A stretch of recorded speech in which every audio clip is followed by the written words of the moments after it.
So this is our deck dinner for today. It's a salad with a bunch of things and sauerkraut and this vegetable quinoa and zucchini. And then for dessert we're having kiwi and mango. James is having Power Greens juice.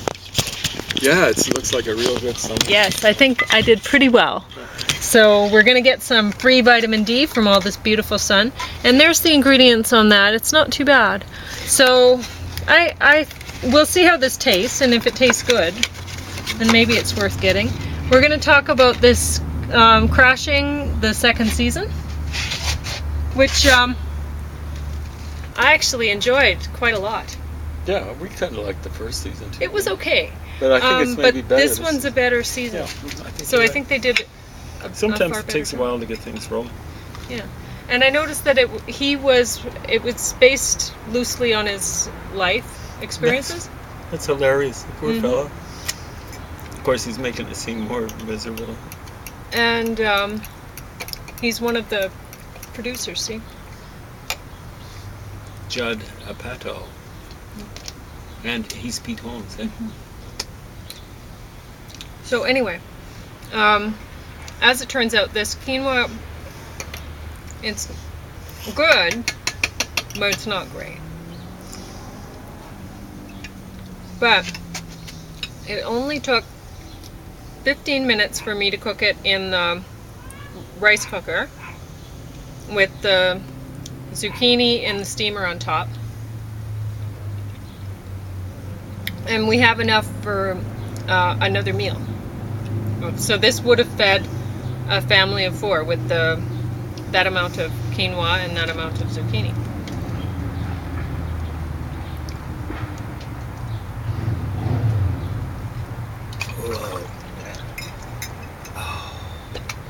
Oh, I stuck ginger in there too. Yeah, I forgot to warn them about the ginger.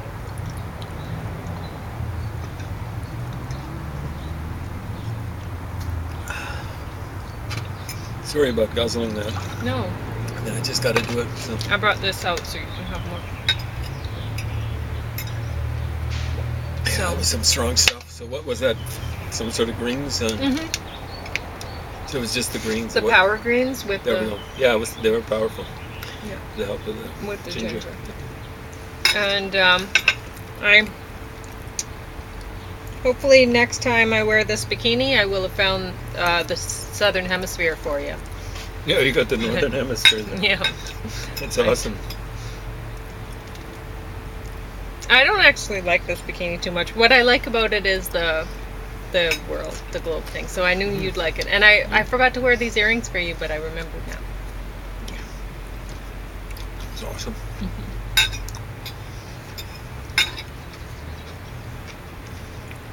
So. Yeah, someone was making a pun on globe. You knew visual puns. Because the top would be covering up globes, right? That's pun. And it's like Dali with time flies, like flies on a watch, or visual pun. Doesn't quite work, but I'm gonna have a hard time getting this off of the table. I wonder what you could do. Soak something it when to it's soak with vinegar or something like that. Soak it when it's not hot, because it just seems to. I spray it and it evaporates right away. So I try to clean it, but I should clean it maybe at 4 in the morning or something. See if it works out then. Yeah, I think it was pretty cool then.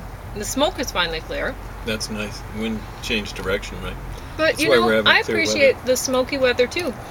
Because when we have the smoky weather, sure, it's hard to breathe and there's some other things, but one thing about it is that you have beautiful sunrises. Really beautiful. So. Be sunsets too, just we missed. I don't This place see has seemed sunsets. better for. Yeah. Well, yeah, you're right. As the days get longer, they're getting pretty long. I suppose I'd see them in the winter, but I don't care to. Do they look fancy in the winter? Maybe there's some. They're not as clear cut as around springtime, because or summertime, I should say. Because the summertime, the sun is higher, so it kind of, where the sunset actually is, it doesn't cut off well as up in the north. I think around June 1st at this latitude, it never gets beyond official twilight. The sun is still, it's below the horizon, basically in the north, but it's enough so you can kind of see some clearness up there. But in the wintertime, the sun sometimes, it seems almost like twilight the whole day.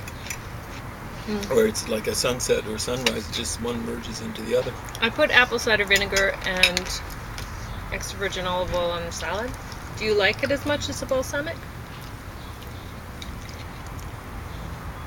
So it was apple cider and what else? Olive oil. I like it pretty good. And what I'm mainly tasting is just the pomegranate. It tastes fresher, but not as strong. Yeah, I'm tasting the pomegranate. So if it's got olive oil, it's got to be healthy too.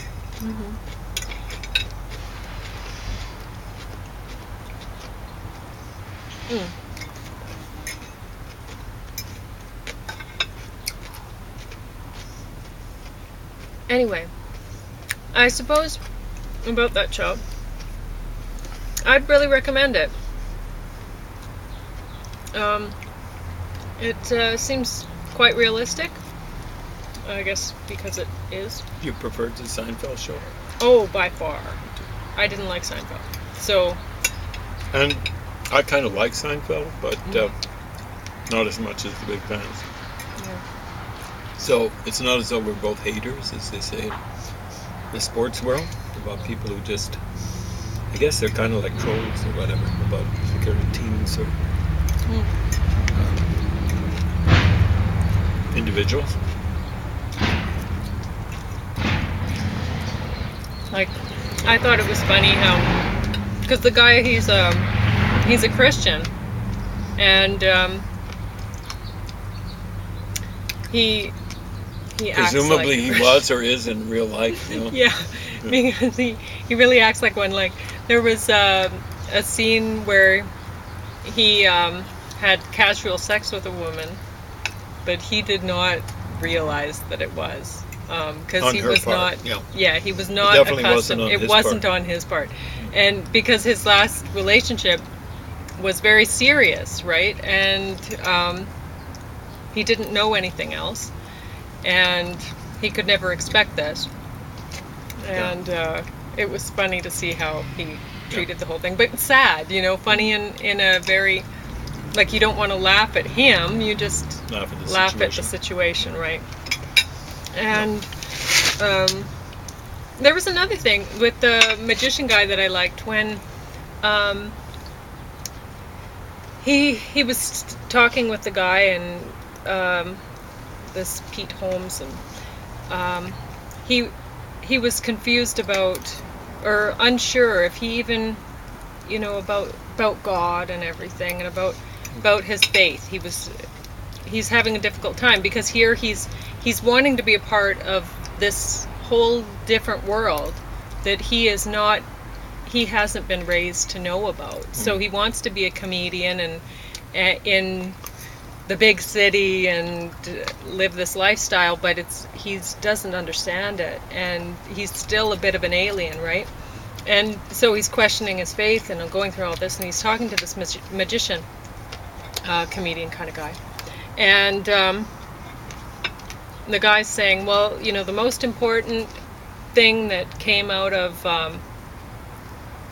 what was it, the Enlightenment, was 3 words: I don't know. So that was that, and I thought that was really good. Yeah. Yeah, and unfortunately, the majority of people don't believe in the world today. Just don't believe in the efficacy of that statement. And so, the vast majority, And it's hard. It's a really painful experience for him to get through this process of being comfortable with not knowing. Because that's what this season's about. He's really struggling. And it's really real, you know, for anybody who's Been raised that way. come through that. Yeah.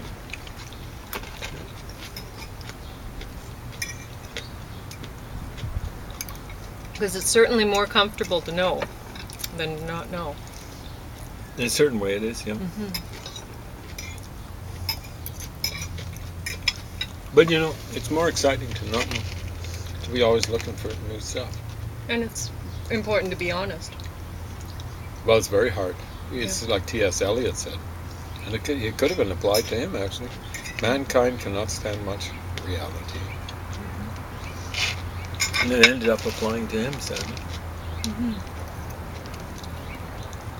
So I'd highly recommend that for everyone. So that it's not only for people who are, say, coming out of a religious background and don't quite fit in with their surroundings that they're wanting to become a part of, but also for people who are interacting with people who come in from other cultures. Really, the Christian background, it's a different culture. It's a whole different universe. And so anybody coming in from different cultures, you have to, if you're not a part of that culture, you have to understand where they're coming from and not take advantage of them. It was very sad for this guy when he was involved in the casual thing, that it didn't mean the same thing to him as it did to this woman. And it's, you know, it's sad in a way. Like, she wouldn't have even wondered about it. She wouldn't have thought she was taking advantage of him or anything like that. She didn't even know him enough really No. to know that. Exactly. So in some ways, it's her fault too, isn't it? Yeah.